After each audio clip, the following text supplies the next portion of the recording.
تو تسی دسو گے نا شاہ شمس تبریز نے کیا تو بھی شمس تے میں بھی شمس، ٹھیک ہے جی، وہ بوٹی بھون لی سی انہوں نے. اچھا وہ جب بوٹی بھون رہے تھے تو جو ملتان کے جو باقی لوگ تھے وہ نہیں بھونے گئے، صرف بوٹی بھونی گئی ہے. انجینئرنگ ہے. چھچڑا بھی بھونیا گیا، شاہ صاحب خود بھی کچھ، چلو شاہ صاحب نو تے کہہ کہ بزرگ نے بچ گئے، تو باقی سارے بزرگ سن. اور سر بات یہ کہ یہ شاہ شمس نے بھی کارنامہ ملتان ہی کرنا سی. اس کر بسم اللہ الرحمن الرحیم.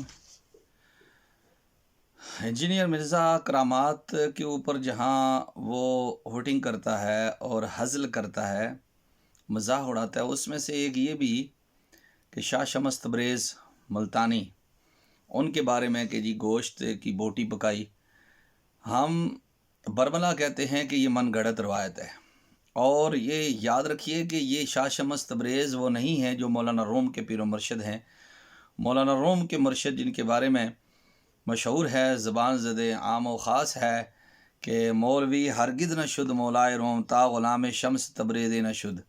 645 ہجری میں ان کا وصال ہوا تھا، اور بعض مورخین نے یہ لکھا ہے کہ آپ کو قتل کیا گیا، شہید کیا گیا.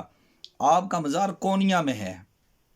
اور یہ جو ملتان کے ہیں بزرگ، یہ امام جعفر صادق کی اولاد سے ہیں، اور امام جعفر صادق کے ایک بیٹے اسماعیل تھے، سید اسماعیل، ان کی اولاد سے ہیں. سبزوار خراسان میں ایک جگہ ہے، وہاں سے یہ ہجرت کر کے ملتان میں آئے تھے. شمس الدین سبزواری ہیں یہ، اور ان کے مزار پر میں بھی گیا ہوں، وہاں پر باہر جو ہے نا شمس الدین سبزواری لکھا ہوا ہے، اور اندر جائیے تو شمس الدین تبریز لکھا ہوا ہے.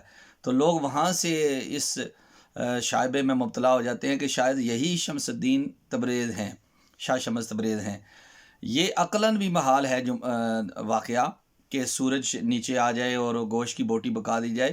اگر ان کو گوشت کھانے کی تما ہو اور گوشت کھانے کے لیے، اس کو پکانے کے لیے وہ سورج کو نیچے کرامتاً اگر آ جائے تو وہ گوشت بغیر سورج کی تپش کے بھی پکایا جا سکتا ہے. وہ کوئی ولیوں کے لیے اس طرح کے تصرفات یہ کوئی محال نہیں ہے.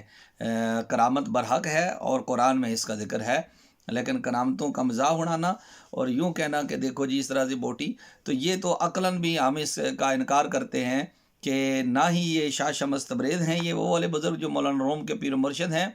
شمس الدین نام سے تیسرے ایک بزرگ بھی مشہور ہیں، وہ کشمیر میں ان کا مزار ہے. یہ شمس الدین سبزواری جو ہیں، یہ چونکہ اسماعیلی سید تھے تو بعد میں ان کے نام کے ساتھ مورخین نے اسماعیلی لکھا، تو اس سے یہ شائبہ ہوا کہ یہ شیعہ ہیں، اسماعیلی شیعہ ہیں. لیکن در حقیقت یہ حضرت اسماعیل کی اولاد سے ہونے کی وجہ سے ان کے ساتھ اسماعیلی لکھا گیا ہے.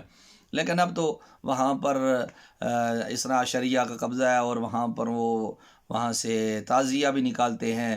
ہفتہ وار وہاں پہ مجلس ہوتی ہے، اور محرم کے اندر تو بڑی مجلسیں وہاں پر ہوتی ہیں.